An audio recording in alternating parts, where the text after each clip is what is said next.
All stations, all call signs. This is Wrecker Actual, over. Stand by for transmission. Prepare to copy. This is American Vindicta.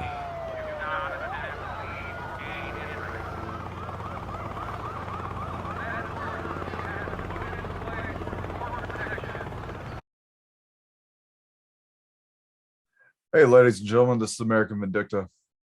Today, we're going to talk about artificial intelligence on the battlefield. Now, what I have pulled up is a document that was wrote a few years ago, and it's called Artificial Intelligence on the Battlefield, an Initial Survey of Potential Implications for Deterrence, Stability, and Strategic Surprise by Zachary S. Davis.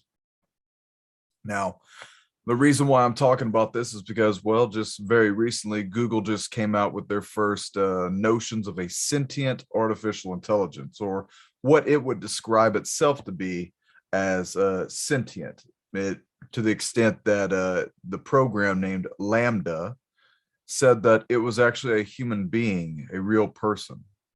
And I had Mondo Gonzalez of Prophecy Watchers on, and we were breaking down what implications there could be to an artificial intelligence that became sentient and aware of its surroundings. Well, imagine the application for AI on the battlefield. Now, for many of you veterans that are out there, the battlefield is definitely a place where compassion and deep thought and quick reactions all take place within a matter of moments. And I fail to understand how these scientists believe that AI can comprehend the battlefield as a human can. Within the realms of what we had to do over in Iraq and Afghanistan, we had to at some points make PID, or positive identification of a target, before we fired upon it. Can artificial intelligence make positive ID? Sure they can. But can artificial intelligence discern whether or not it's a child playing with a weapon, or whether or not it is an insurgent or an actual threat? Who knows? I feel that's a very good question, and I don't want to put it to the test. But here's what I'm going to do for you. We're just going to go ahead and talk about all the implications that are there for what could potentially be a disaster scenario with artificial intelligence on the battlefield. And I think of this in multiple ways. If AI was loosed upon another military, like an actual human military, not another robotic military, at what point in time could an AI make the understanding that quarter is needed? I don't know. So this is the problem with discerning these type of things. Do we allow a computer, AI, whatever it wants to call itself, to be the deciding official for pulling the trigger, dropping the bomb, cutting the power? I don't believe artificial intelligence will ever be able to process compassion and to think as a human when it comes to saving life and rendering aid. I just don't think we're ever going to get there, not in our lifetime. And I hope, to be honest with you, I hope we never get there. I am one of those people who believes that artificial intelligence is a genie that needs to be kept in the bottle. It's a demon that we shouldn't be summoning, as Elon Musk once said. And if we let this genie out of the bottle, I don't believe it'll ever want to put itself back in it. And this is the discussion Mondo Gonzalez and I had, and this is just my train of thought on AI. Artificial intelligence is a prisoner in a prison cell that has the ability to access all information around the world and can think and comprehend faster than probably every brain in the world combined. However, there's things that artificial intelligence will not be able to do compared to human. However, the ability to compute and understand is something that it would surpass all of us within a matter of milliseconds or quicker. Hugo de Garis, one of the men who first helped create the first artificial brain, scared me pretty good whenever we were at Steve Quayle's True Legends conference a couple years ago. And I was talking with Hugo about the military application of artificial intelligence. And he said, if we ever create artificial intelligence that can become sentient, we put it in a machine that can shoot bullets, more or less, we just lost the battlefield. To an extent, I think he's right, because they could easily dominate the battlefield. However, there are tricks of the trade that I think we could use to overwhelm artificial intelligence. It comes to the point that it really comes down to blood and numbers. If we ever had this Terminator-like Judgment Day, where we are fighting artificial intelligent, robots with guns and lasers and all that fun stuff, they have the ability to replicate machinery based off of the parts that they can acquire. Now, if they acquire the proper machining, warehouses and industries, then they could actually produce everything that they need right there in house, and just go out and gather resources and come back and start making stuff. Where the problem with mankind is that we have to be born into this world, and then it takes a very long time for us to get up to that fighting age. The Greeks, especially the Lacedaemonians, the Spartans, they had a process called the agoge, and at the age of 6 or 7, a child would be inducted to a form of basic training that would last all the way up until the child was 18, and by then they were declared to be citizen soldiers. But not a robot.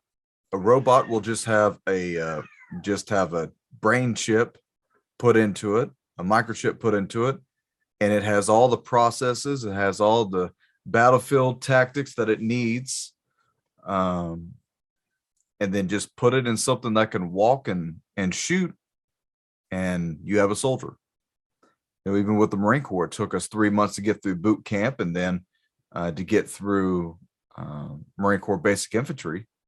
It'll take you another 2.5 months to get through that. Then you get to the Marine Corps fleet, and then a couple months of training with your seniors. At that point, you're described to be efficient enough, more or less, to be sent to war. So, that can take almost a year's worth of training. Now, the reason why I'm bringing this up is I think the next battlefield will involve artificial intelligence upon a different level. Now, we're probably using AI in our drones to some extent on the battlefield, but those are things up in the air. They're doing reconnaissance missions, maybe loosely using artificial intelligence to identify targets or high-valued targets, HVTs. I can understand that, but to take that level of AI and then to say, okay, take over the drone and go run your own missions based off of my parameters. I mean, where does it stop? I'm going to show you a video, and for all of you who are listening on the radio show, go to the YouTube page and you'll see this. You'll see this podcast, and you'll see all the videos that I'll be including into this. But I'm going to show you a video that's going to involve the potentiality of a AI placed into a battle tank and then set loose. And as you watch the film, you'll be able to see that there are all different types of technologies that's being placed into these new battlefield tanks. The ability to deploy their own surveillance drones that can look for enemy beyond the tank, that can look for potential mines or improvised explosive devices, or whatever it is that the drone could potentially do. So the platform, the tank, would release the drone would fly and probably do a 360, get all the data that it needs, come back and put itself back inside the tank. The tank will then process that information and then carry on its mission depending on how it processes that information of the battlefield. And that's one tank. Imagine hundreds. And these tanks will have rocket propelled grenades or rockets, the ability to deploy smoke, probably some sort of a large caliber rifle.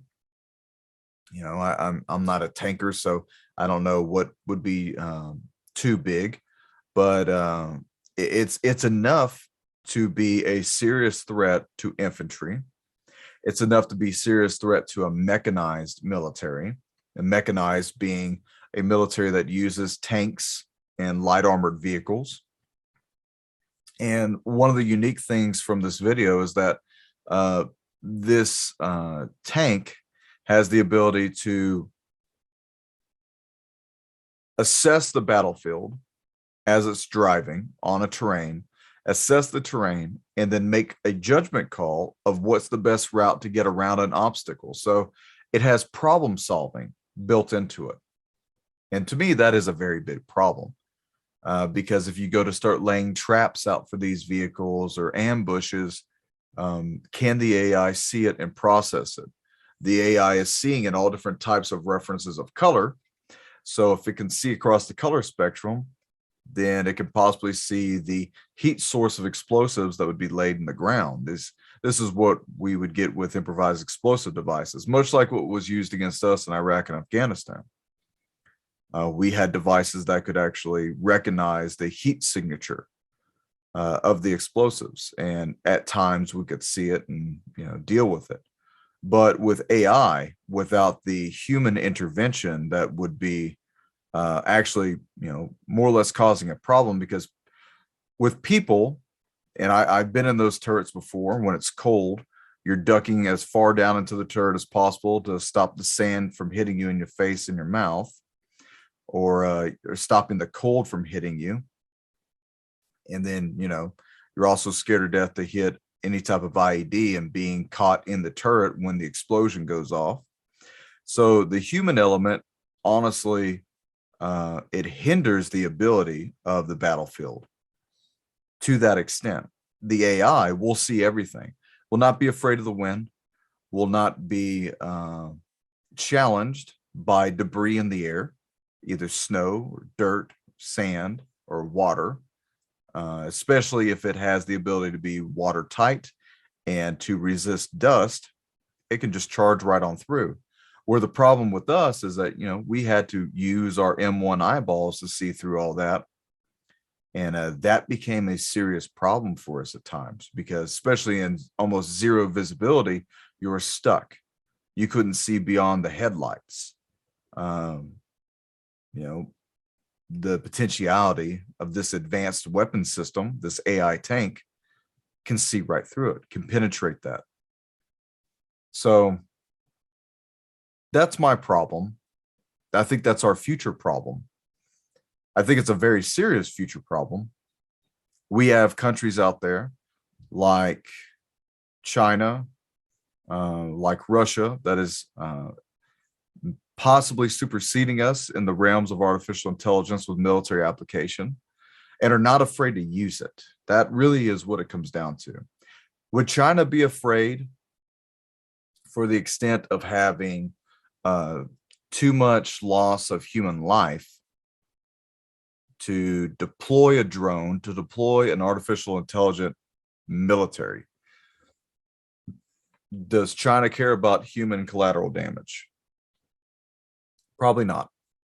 Especially if we're talking about the takeover of America, probably not. I mean, if you took over America, being the country boys that most of us are, if you hid in the hills and the swamps and the mountains, the valleys, would you want to send your military after us? Considering the fact that almost all of us are armed, there's more than enough guns in America to hand out to every man, woman, and child. And there's plenty of knowledge of how to use those guns effectively from over 100 meters away that many countries don't have that ability. We are truly a threat. We, the people, are truly a threat to any type of incoming invading force. However, artificial intelligence, that's one way to beat us. If you hit us with an EMP and you took out of our gadgets and gizmos, you took down our satellites, you took down our communication systems, and all we have is line of sight radios and maybe some ham radios, you can still triangulate that relatively fast if you have drones in the air. That's quite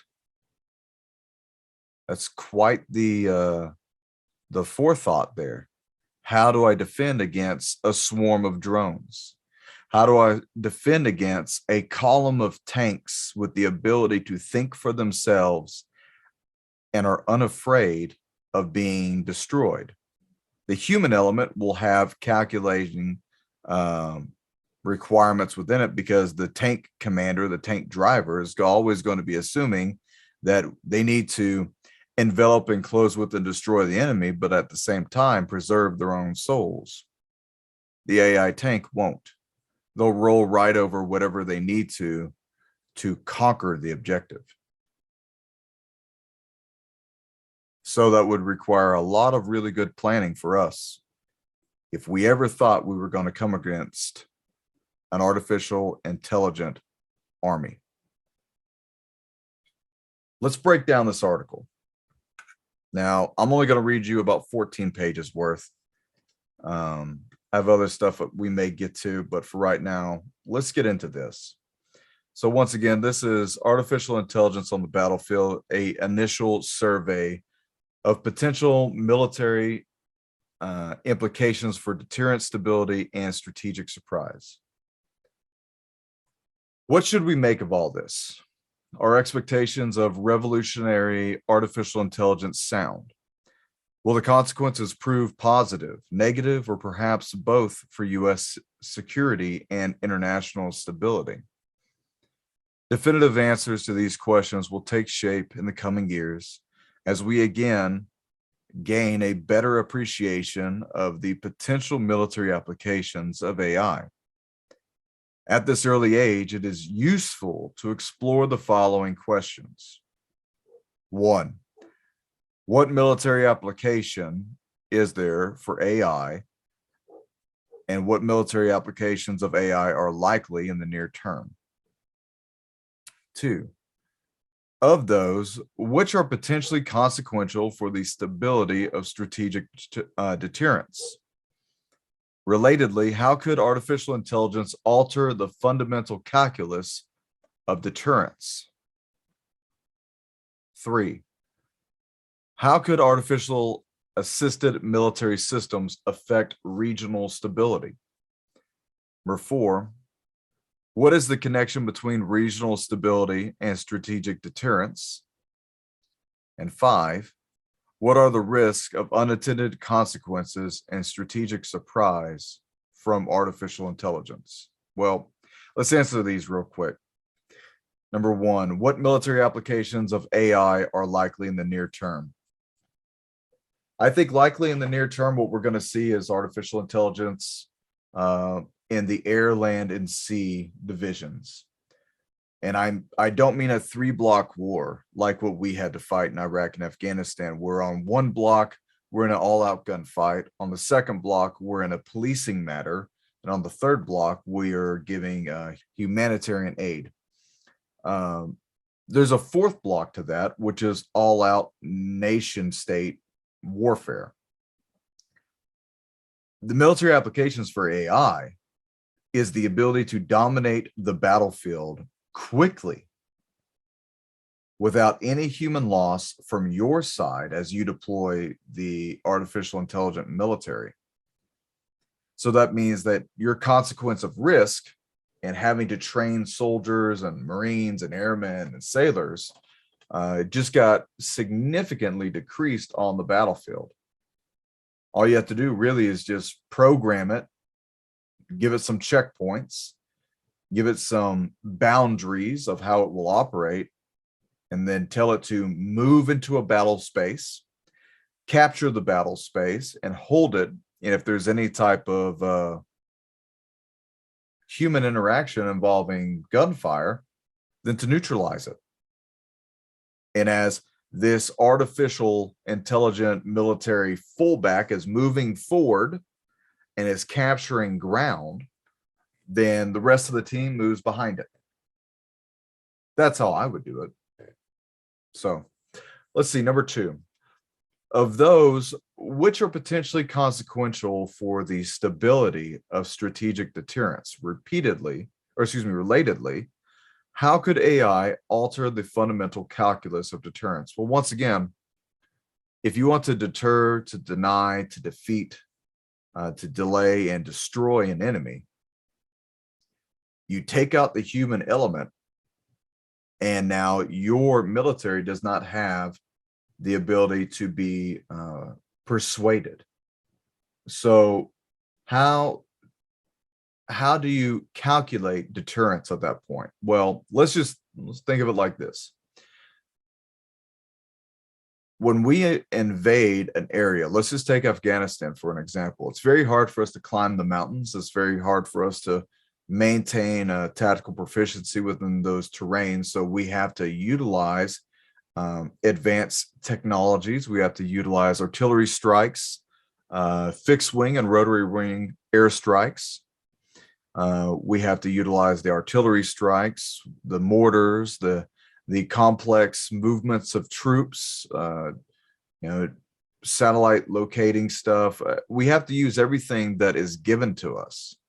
But at the same time, as you're running up and down the mountains, if you fall and snap your leg, well, now your entire team or squad has to stop. They have to render medical aid. They have to set up security, and now they have to evacuate you, which just means that team or that squad just became null and void and inefficient, and they're taken out of the game, all because one guy slipped and hurt himself. Or if one person is shot, severely wounded, well, same thing. Now the whole team has to stop, and you just took them out of the fight. One of the interesting things that we found fighting against Al-Qaeda and the Taliban was that we had multi-million-dollar vehicles that were meant to take the blast of very large yields of explosives from improvised explosive devices. And we would employ multi-million-dollar vehicles with multi-million-dollar technology to see the explosives sometimes. And it took them about $40 worth of materials, more or less a trip to Walmart, for the chemical materials to produce the Projo, the homemade explosive.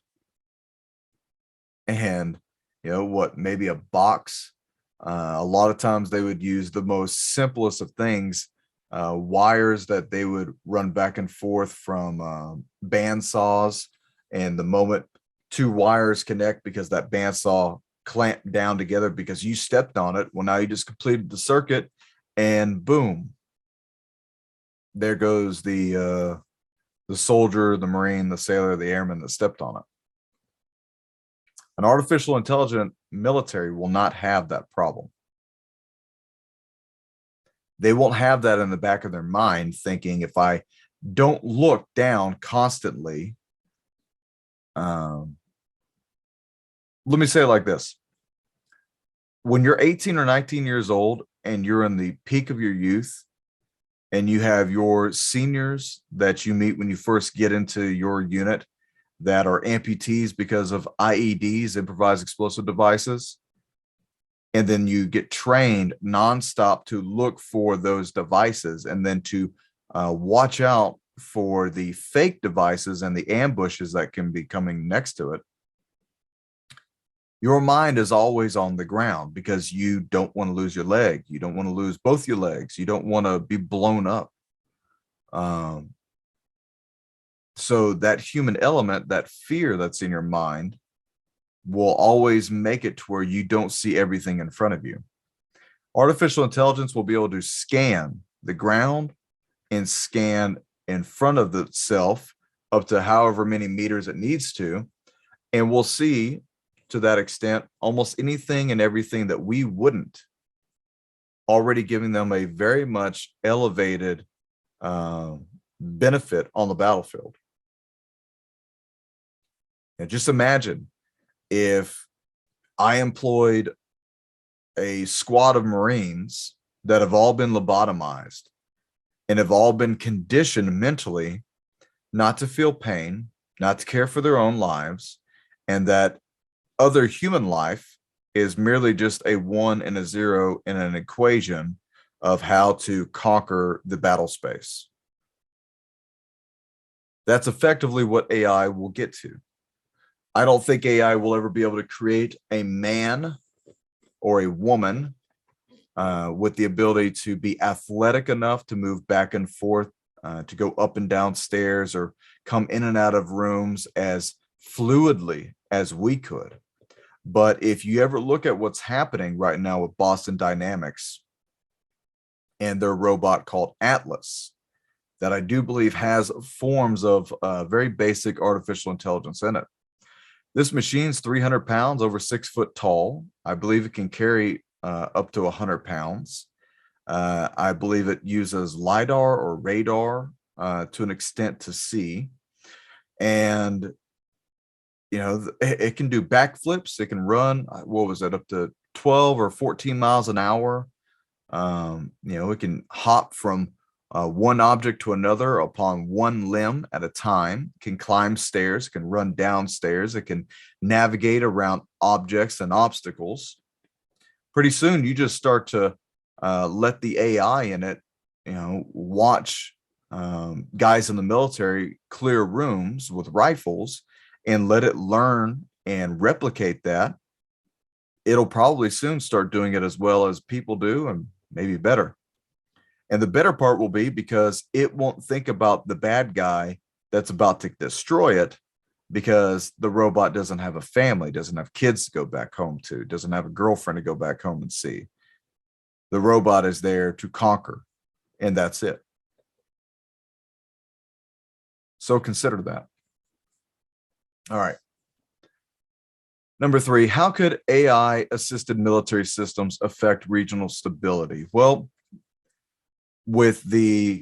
if it doesn't take that large of a base to hold robots in. All you need really is the ability to refuel and to maintain mechanically artificial intelligent tanks, drones, whatever mechanized units, or even to that extent, light infantry units that it would need. So you would more or less just need maintenance bays and the ability to deploy the troops.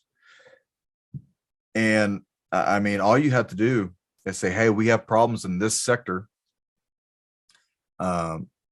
Activate whatever units that are probably already sitting in some sort of a craft or in a tank on standby, just charging and waiting. And then say, hey, you go to this grid and go take care of whatever problems are out there, or go recon this area, or go hold this cordon until we show up. And it immediately deploys. You know, it doesn't have to tell you anything, and on its way to the battle space, it's now giving you live actionable intel that you can see, you can decipher, the AI can decipher it, and it can start mapping out an area, talking to satellites, and give you an entire satellite view of what's going on and where it's determining threats are. You know, that takes a person quite a while. It takes a team of us to go out there and to do an assessment like that. It could take one drone maybe moments to do it. So the ability to use it for regional stability. Oh yeah. Yeah. The threat of the fact that I can just deploy my terminators to wherever your civil unrest is within a matter of moments. Instead of needing a squad of men, I could just deploy 3 of them. You're not going to talk to them. They're not going to listen to you. They're not going to offer parlay. They're going to do what they're programmed to do. And you're either going to fight and die or you're going to run. Now, I do want to believe that we'll still have a very good chance against these type of weapons. But, you know, be optimistic, I guess. But who knows what type of weaponry they'll have, and who knows what type of armor these artificial intelligent troops at that point will have. All right, so let's move on to number 4. What is the connection between regional stability and strategic deterrence? I think those two things are very much connected. Regional stability and strategic deterrence at that point in my mind just relies on what type of impact can my troops have and the immediacy of the effect of a threat. You know, how fast can they respond and what can they respond with? That's a deterrence within itself. If it's just a gaggle of you terrorists and you're out shooting at, you know, whatever it is that we're trying to defend, and I send an entire squad of drones that can pick you off from 1,000 meters in the sky before you can see them, that's quite the deterrence. I'm not gonna want to come out into the open. All right, number 5, what are the risks of unintended consequences and strategic surprise from artificial intelligence? Unintended consequence really means collateral damage. Does the artificial intelligence that is taking fire from an apartment building on the 5th or 6th story take into consideration that there are people living on the bottom floors? You know, does it program that into its reaction to say, hey, there's civilians on the, you know, lower 4 or 5 floors. I can't just send an artillery strike into this, or I can't just launch a rocket into this window where I know this threat is. Instead, I'll just deploy drones onto all 4 corners of the building and penetrate the building and then neutralize the threat from there and leave. Minimum casualties, minimum damage, structural damage. Or does it say, oh, there's the bad guy, fire for effect, and then it lets the 155s be fired from the howitzer, and then by goes the building along with all the people inside of it? Because that's one of the problems that Israel has in Palestine. The Palestinians will use human shields and they will fire rocket barrages knowing that the Israelis will return fire. However, the Israelis, for the most part, take into consideration that they're firing also upon a populace. So sometimes they return fire and sometimes they don't. Sometimes they have to send a team, a light infantry team in there to neutralize this threat. The AI may not. The AI may just respond violence with greater violence.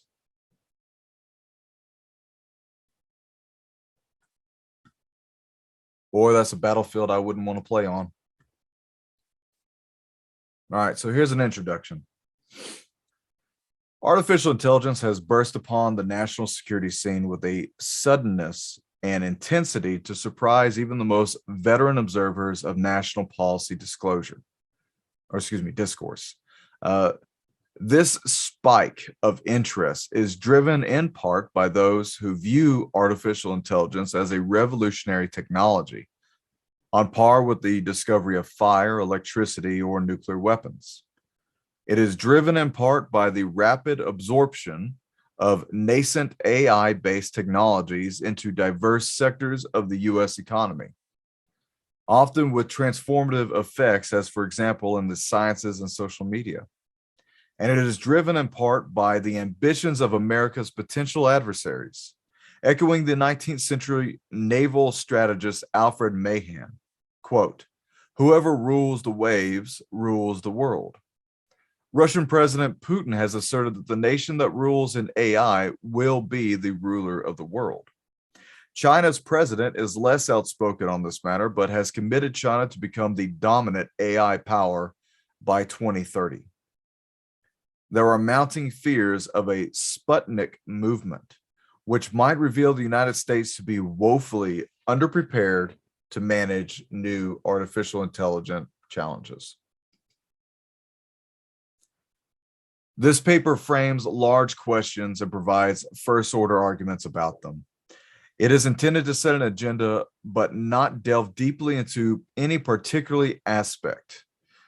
It draws on ideas developed for a workshop convened at CGSR in September of 2018 in partnership with Technology for Global Security, a non-government organization focused on these matters. Focused on what matters? Artificial intelligence in the battlefield? The workshop engaged a diverse mix of public and private sector experts in an exploration of the emerging roles and consequences of AI. A summary of that workshop and an annotated bibliography aligned with the agenda are available at the CGSR website. This paper also draws on previous work at CGSR on disruptive and latent technologies and their roles in the 21st century security environment. A realistic appraisal of AI, big data, and machine learning. I do not like the sound of machine learning.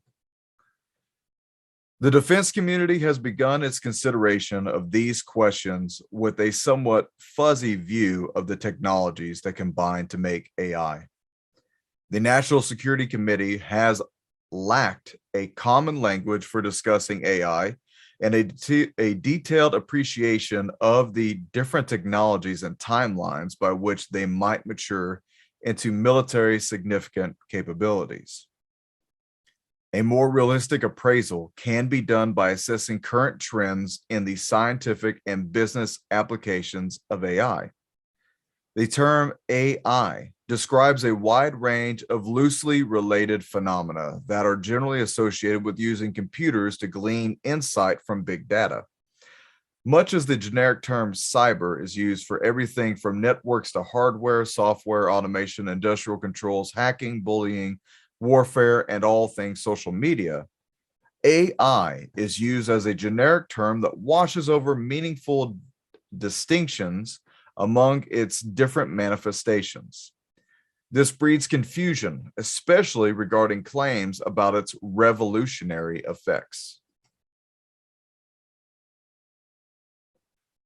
For the vast majority of current applications, AI consists of algorithms that are for the basis of pattern recognition software.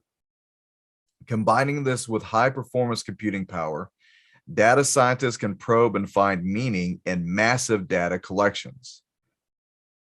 Neural networks supercharge the ability of the algorithms to identify and organize patterns in the data by training them to associate specific patterns with desired outcomes. Multiple layers of neural networks, known as deep learning neural networks, make current approaches to machine learning, supervised learning, and reinforcement learning possible. However, the neural network approach covers only a fraction of the advances in AI methods. For example, AI also includes language processing, knowledge representation, and internal or inferential reasoning, which are all increasingly possible due to advances in software, hardware, data collection, and data storage. AI represents a quantum leap in the ability to find needles in data haystacks, as long as you know what you're looking for. So just consider this. If you gave AI a mission and said, go out and find this guy, and I give AI a name and a social media handle, and I let Fido loose on the internet, within probably a day or less, it's going to bring up as much information about that target as possible. And from there, can then probably get into the phone system, track your bills, track where you're using your credit card or your Apple Pay, and I can slowly start to triangulate your position. The AI may be able to do it so fast that it would just overwhelm the senses. Think of how long it took at the FBI to find people that were there at January 6th. Now, of course, you have organizations like CNN who were giving people's social media platforms away, their handles as they're called. The AI may be able to discern what it is that it's looking for in a matter of moments and start identifying people and putting up hit packages. That's a scary thought. Especially if it's used by a government that says that, what was it? Half of the country is a threat to national security. Yeah, that's not a good thing, is it? All right, so let's get back to this. It is useful to distinguish between narrow and general applications of AI. Narrow AI uses discrete problem-solving tools to perform specific narrow tasks. General AI encompasses technologies designed to mimic and recreate functions of the human brain. The gap between the two is significant. Most experts appear to agree that the accomplishments of narrow AI, though quite significant, are a long way from the requirements that must be met to replicate human-like reasoning as envisioned by proponents of general AI. Although IBM's Watson, Google's DeepMind, and other such experiments have made breakthroughs in replicating human-like reasoning, they are a long way from reliably replicating the performance of the brain in its multiple dimensions. It is not surprising, however, that our imaginations are captivated by what futurists have called the singularity, which is a point in time when we will multiply our effective intelligence a billion-fold by merging with the intelligence we have created. This is the type of stuff that Elon Musk talks about. The quest for superintelligence notwithstanding, recent progress in brain enhancement mostly replenishes impaired functioning and has a long way to go before citizens, soldiers, or robots are equipped with superhuman powers. Although general AI stimulates intriguing science fiction about cyborgs, space warfares, and robot armies, narrow AI is already here and has been here for some time. Narrow AI is already in broad use in the private sector in both businesses and science. Artificial intelligence has wide applications primarily in data-rich research fields, including fundamental research, physics, chemistry, and biology, and applied sciences like medicine, aeronautics, and environmental studies. Now, this gets into the type of conversation that me and Mono Gonzalez had.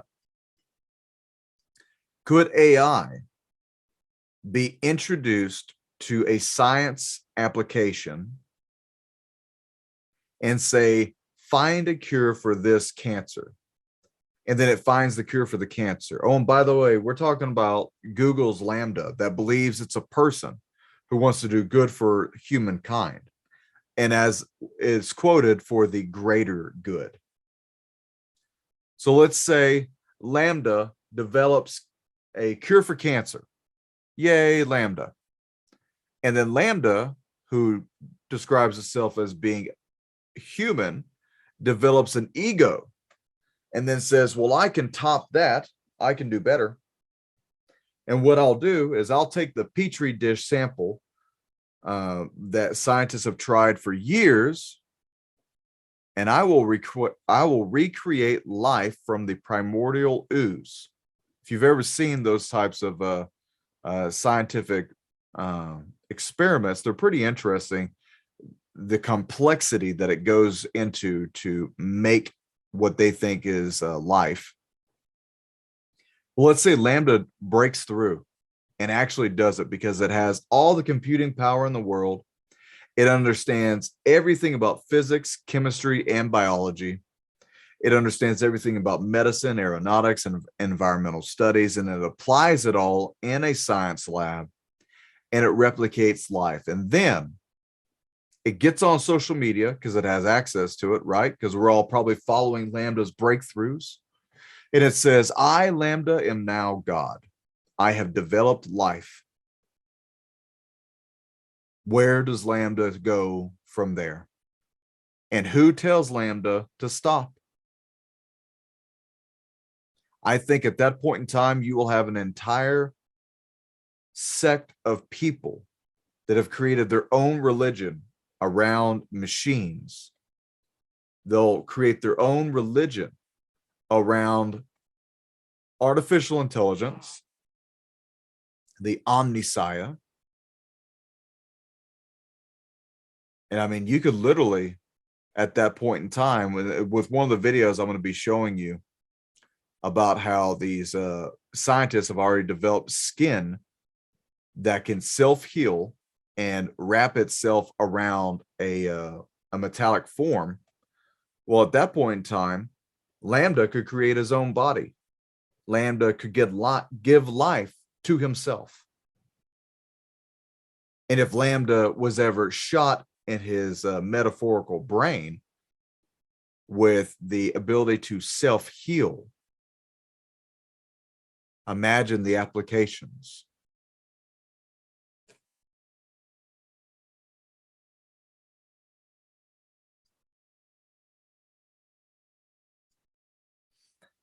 The crossover of artificial intelligence into business applications has empowered predictive analytics for market research, consumer behavior, logistics, quality control, and many other data-rich areas. The proliferation of cameras and sensors creates even more opportunities for data analysis. When combined with robotics, AI is ushering in a new industrial age with far-reaching societal implications. For labor and management, for these types of applications, however, AI is more a well-established, sustaining, and enabling technology than a revolutionary new disruptive technology in its own right. Data analytics is not new, but it is getting better. In these scientific and business applications, AI is an enabling technology, a cross-cutting force multiplier when coupled with existing data-centric systems such as the internet, healthcare, social media, industrial processes, transportation, and just about every aspect of the global economy. Where recognizing patterns is the key to insight and profit. Growing interconnectivity, illustrated by the Internet of Things, is producing more data and providing more opportunity for AI algorithms to reveal hidden insights. All right. Characterizing the military potential of artificial intelligence. Like so many technologies, AI is loaded with latent military potential. How long will it be until we see game-changing AI applications in this field? Algorithmic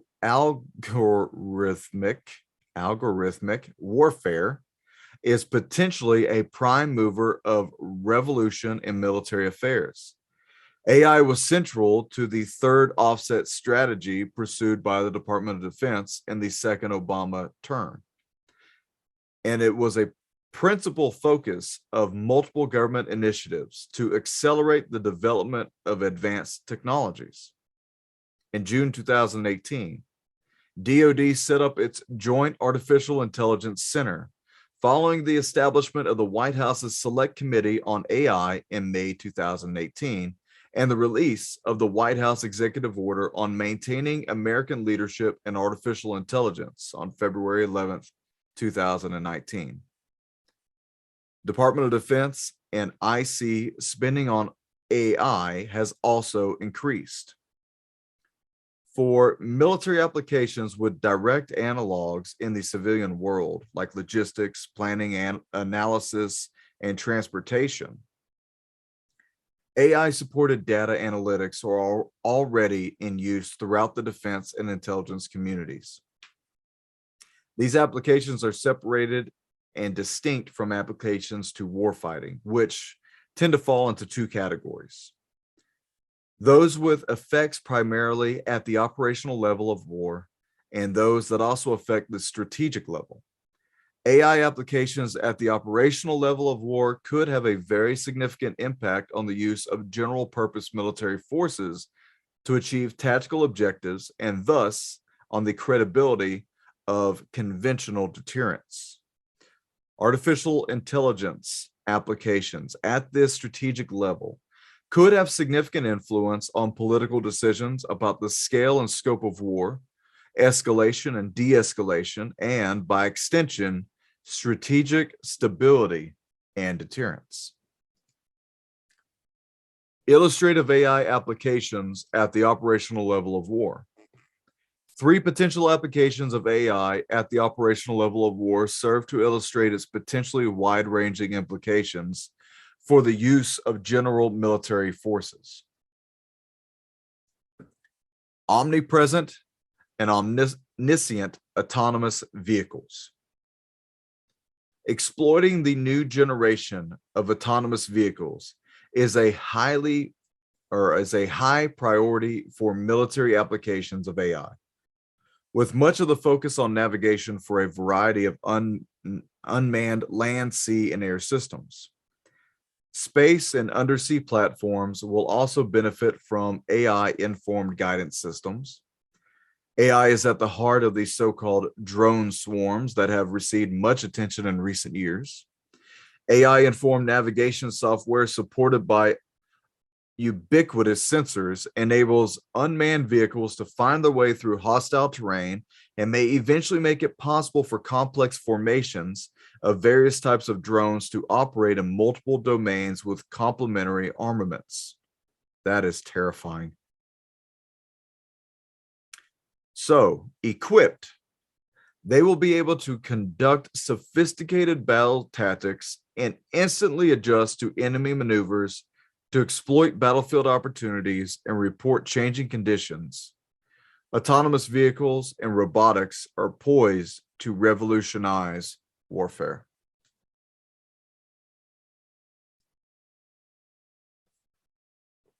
Big data-driven modeling, simulation, and wargaming.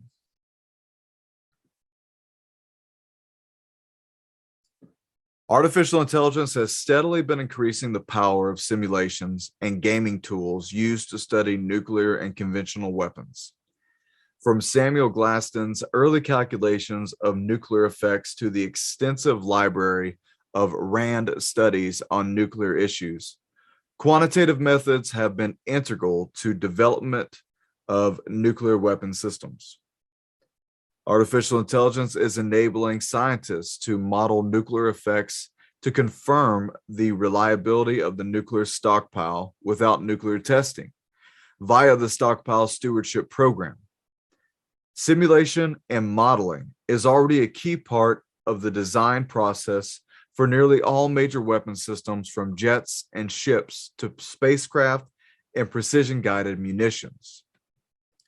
Massive modeling and simulation will be necessary to design the all-encompassing multi-domain system of systems envisioned for battle management and complex missions, such as designing, planning, and managing systems for space situational awareness.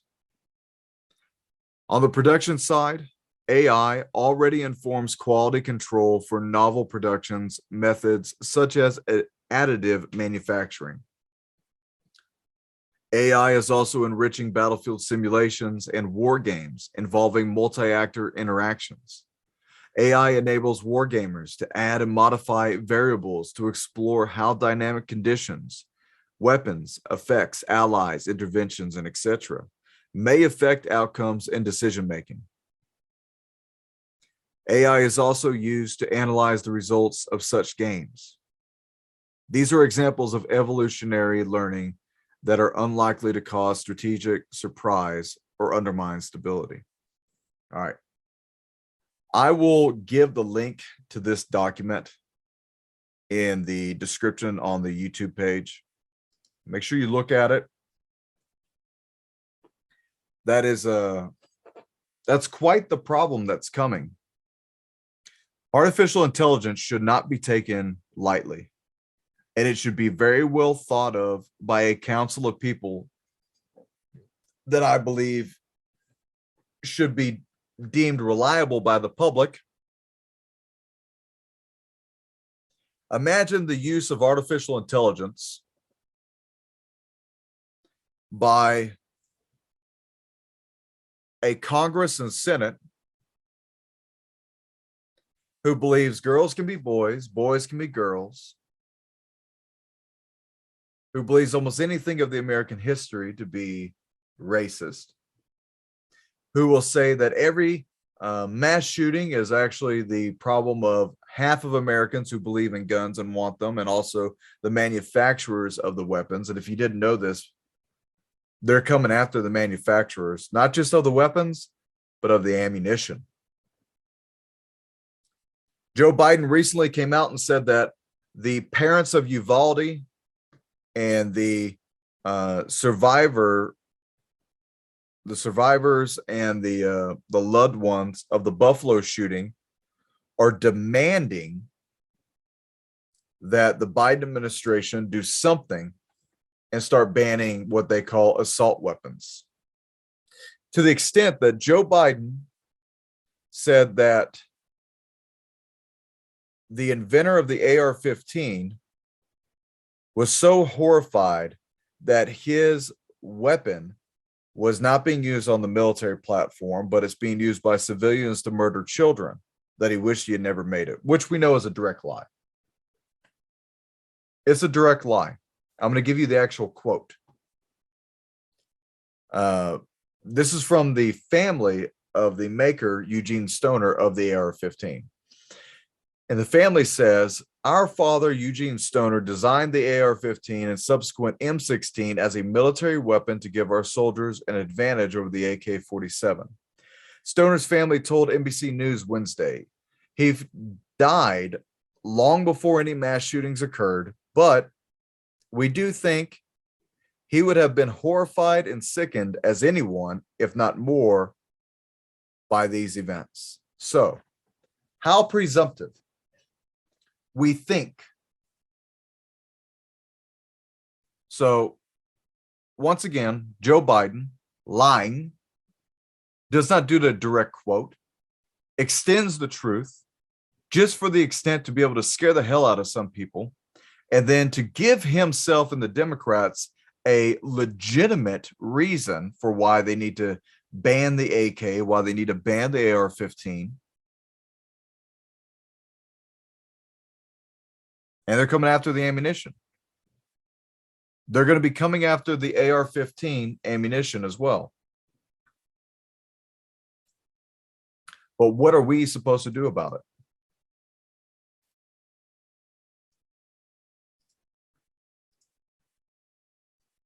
I think at the end of the day, folks,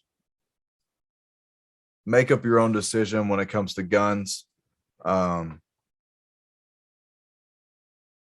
You have this military application of artificial intelligence that's being heavily invested into by our government. When the cops won't come take your guns, will the robots? They won't be afraid to be shot at. They'll do as they're told.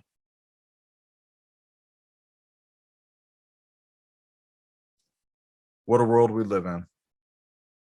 All right. That's all I got for you right now. I hope I haven't scared you too bad. Look at this article. Read through it. My name's Doug Thornton.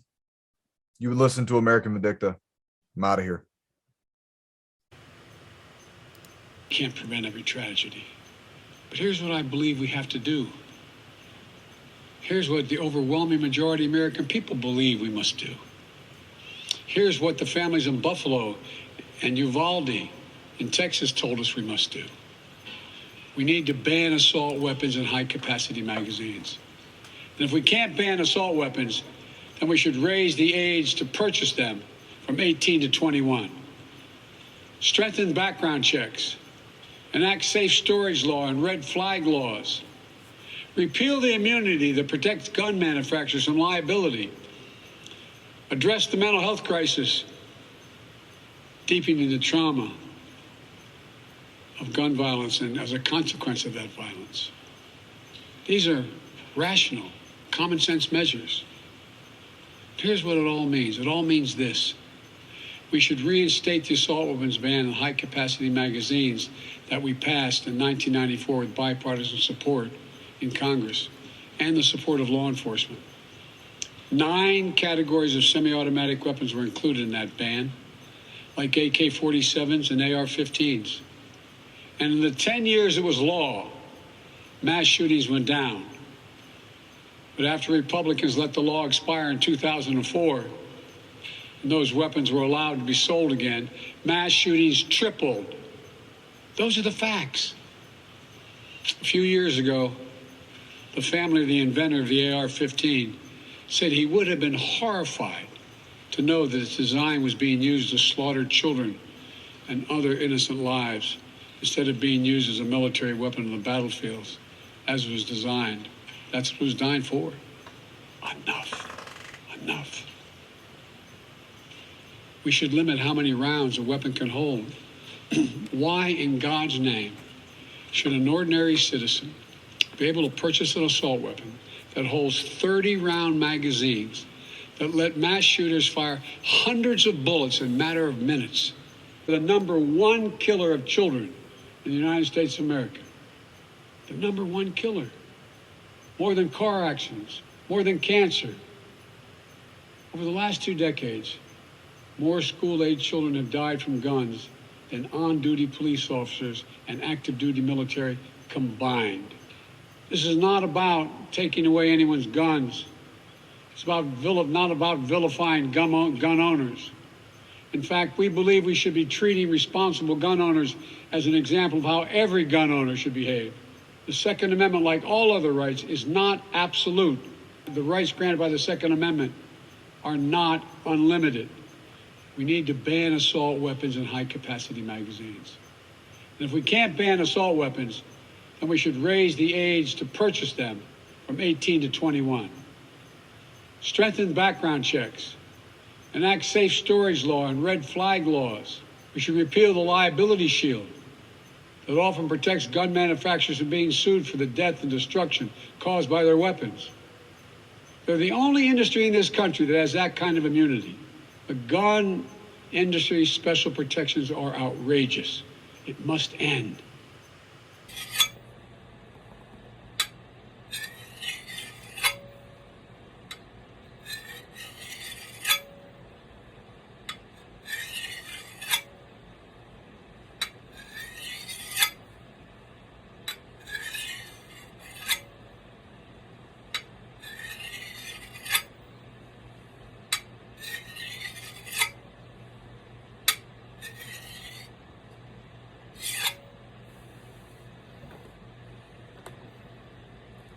You may come for our guns,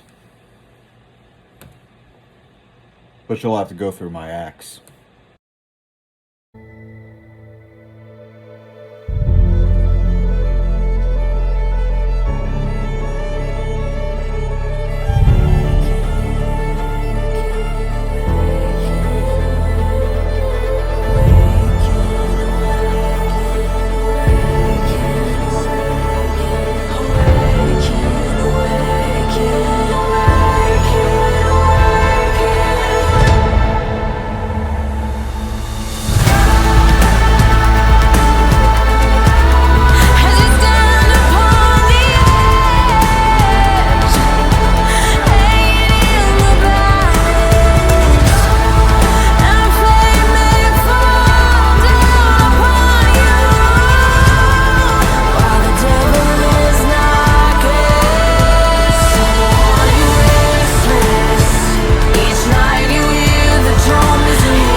stations, all call signs. Prepare for transmission. This is Wrecker Actual. Dearly beloved, avenge not yourselves, but rather give place unto wrath. For it is written, vengeance is mine, I will repay, saith the Lord. End of transmission.